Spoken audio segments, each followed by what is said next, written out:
In an absolutely unexpected move, Xbox has decided to get this lower the price of their games. Here's what the Outer Worlds tweeted today. Dear Galactic citizens, we have received your SOS via Skip Drone about the pricing. As an organization devoted to making sure that corporations do not go unfettered, we at the Earth Directorate have worked with Redacted to revise the price of the Outer Worlds 2. While this will not bring peace to the galaxy or even your local colony, we assure you all that we are here to fight for all colonies in every way that we can. From the office of the director of the Earth Directorate. Now, this looks like a meme post or a joke or something like that. No, they actually did go ahead and reduce the prices of their games. Now he reached out for comments, and no, that's not the right one. And an Xbox spokesperson said, "We're focused on bringing players incredible worlds to explore, and we'll keep our full-priced holiday releases, including the Outer Worlds 2 at $69.99, in line with current market conditions." Now, this isn't just the Outer Worlds. This is all of their games through the holiday season. They're lowering their price back down to $70. Look, criticize all you want, but that's a W across the board for gamers. And I mean, I'm kind of happy about it, honestly. What does it really mean about how well the Outer Worlds was doing? I think that's obviously the first question that pops into a lot of our minds, though. Like, were they light on sales? Were they not selling as well? Here's what The Verge's Tom Warren is saying. Like Tom, he's a good guy. If you've already purchased the game, then refunds will be handled by the Microsoft Store, Steam, PlayStation Store, or wherever you pre-ordered the Outer Worlds to. So they're actually going back and saying, hey, we'll give you the $10 back and you can still have the Outer Worlds 2 if you pre-ordered it. Just wherever you bought it, they're going to be doing that for you. Like, this is a surprising move. I think this says a lot about where Xbox is currently in the market and what they're planning to do. My reaction to this initially was, wow, that's good and surprising news. I talked about it in 2024 with Cromwell, who said $80 is going to reduce sales. I wonder if this helps prove that theory. He actually responded and said, I should have just tagged them on it. I just didn't want to be annoying, you know.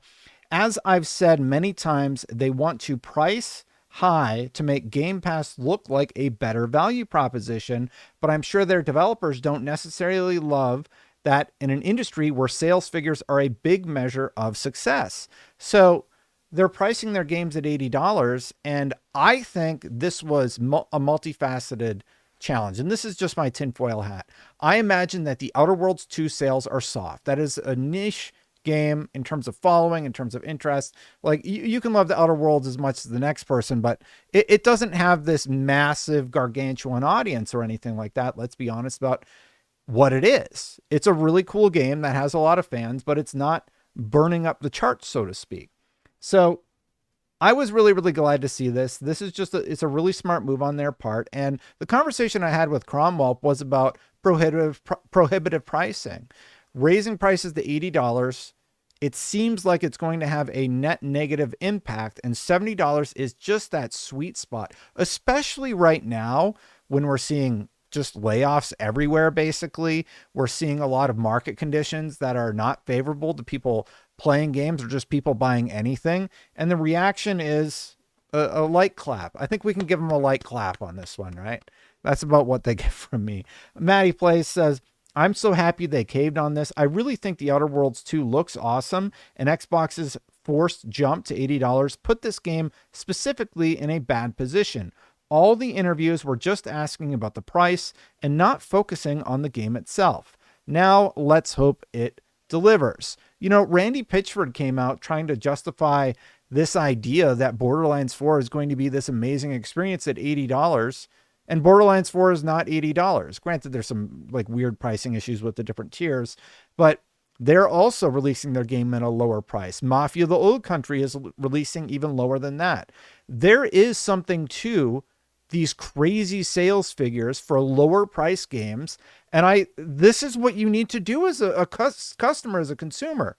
don't buy stuff that's $80. Don't buy the crazy expensive stuff. And I applaud you for holding your own and not doing that in all instances. The market always wins. Note, sometimes the market is willing to spend more than you personally are. So like with me in microtransactions, I just don't buy horse armor and microtransactions for any full release. I think the last sort of microtransaction I bought was I got the early access pack for Path of Exile, and I used that to buy stash tabs. So I spent $40 on Path of Exile 2 and played the game for 200 hours. So that's one of those situations where actually, you know what? I actually didn't buy anything until I had about 100 hours in the game, and I loved Path of Exile 2 so much. I'm like, I like this. I want to support this. I'm going to spend the $40 on the game. I didn't have to. The stash tabs and everything were nice, but it was actually, believe it or not, sort of like Mike Ibarra saying, oh, I wish I could tip the developers when they do something I really like. Well, Path of Exile 2 was free for me, and I chose to support them because I believe in what they're trying to make. Brad Sam said, this is good for gamers, but we also know this likely means that pre-orders were not going as well as expected for Xbox. Absolutely true. I do agree with that. I think they were seeing some soft sales, and that is basically the reaction everybody has had. American Truck, this is Ethan Gatcher over at Kotaku. He said pre-orders must be soft. Obviously, that's the first thing my mind jumps to. Also, Paris Lilly, my personal opinion, this was the absolute right move for Xbox's $80 games will only make people more selective on what they purchase. And while Call of Duty might be fine at $80 due to its global popularity, lesser known games like The Outer Worlds 2, which looks great, by the way, would suffer as a result. The community spoke and Xbox listened. You know, he really hits the nail on the head, Paris Gamer Chair Lilly. And what he's saying basically is that it's not a one-size-fits-all situation. Outer Worlds 2 does not have the market popularity of a Call of Duty, period. And there's other games in the Xbox library that are also going to be hitting that price point. Tom Warren, the article we looked at before he wrote it, he said, The Outer Worlds 2 will no longer be one of Microsoft's first $80 Xbox games. The Outer Worlds 2 is getting a price drop back to regular $69.99. Full story for details. And Derek also chimed in saying, I feel $70 is still too much for a lot of the games out there. This is coming entirely from a consumer's point of view. Even Game Pass is a hefty investment, for some because it's so prolonged. There's a reason free-to-play is so popular, and I think it'll only grow over time. Free-to-play doesn't require you to spend money. It doesn't require you to buy extra hardware, devices, and peripherals. Free-to-play does not require you to change your consumer buying habits. You simply download, log in, and play. What's out there right now in the free-to-play market? Fortnite is obviously the big one. Path of Exile, that game's going to be free-to-play. There's all these games that are coming out, they're free, and then you can choose to invest. And that's working. And then there's other games like Clair Obscur Expedition 33 that come out at a lower price point, and they just knock it out of the frickin' park. I think that's great. I do really appreciate it. And I'm vamping so that I can reorganize my tabs and tell this story in somewhat of a reasonable order. Tom Warren also said the U-turn on $80 Xbox game pricing seems like a poorly planned move. The Outer Worlds 2 should have never been the first game to try out this pricing model with consumers. Absolutely agree. At least pre-orders showed it was a bad idea, but geez, what a weird own goal for Microsoft. That's a good point. If you want to try $80 games, do it with the next Gears or Horizon or Halo, something huge. Yeah, or COD. Yeah, you don't do it with the indie game from Obsidian. Cromwell chimed in saying, big, beautiful moves here. Absolutely agree. The price drop was necessary. And Jez also said, breaking. Microsoft agrees that the Outer Worlds 2 and other upcoming holiday Xbox games were too expensive at $80. Lowers price, refunding people. I think that's a big deal. Going back and retroactively refunding gamers who had purchased the game at that price point. I was curious if you had a list. So this is great news, and I did just want to end this video on the fact that I think that this is great news, but also I did want to talk about the passing of this legend real quick. This also happened today. So we're done with the $70 game story. That's great news. But let's talk about this for a sec. It's with great sadness we learn of the passing of Julian Lefay. He was the driving force in the creation of the Elder Scrolls and the foundations at Bethesda as a game studio. Simply put, without Julian, we would not be here today. If you had the opportunity to work with Julian, you were blessed to know a one-of-a-kind force of nature who pushed everyone to create something special. His work and spirit will live on both in our memories and in our games.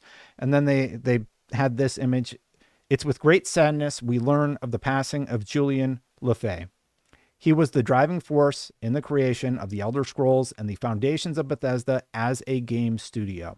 Simply put, without Julian, we would not be here today. If you had the opportunity to work with Julian, you were blessed to know a one-of-a-kind force of nature who pushed everyone to create something special. His work and spirit will live on both in our memories and in our games. Todd. So similar to what was tweeted out, but a bit of a sad day and an unfortunate story for Bethesda Game Studios. You know, I wasn't familiar with Julian, but it sounds like he had a positive impact on a lot of people. And good move on Xbox for lowering their price. Thanks, Julian, for many great memories in my gaming time. Hit that subscribe button, hit that bell if you would like to. Thank you so much for watching, everybody. I do greatly appreciate it. I greatly appreciate the members for all of their support here on the channel. Chris Reddy, Phil Aroni, Spingater, and Aries EMS.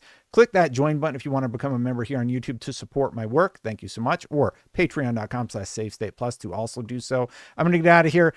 If you want to see my take on a Destiny thing, I was known for Destiny for many years. I did not like the Edge of Fate. I talk about why in this video. I'll see you for the next one. Bye for now.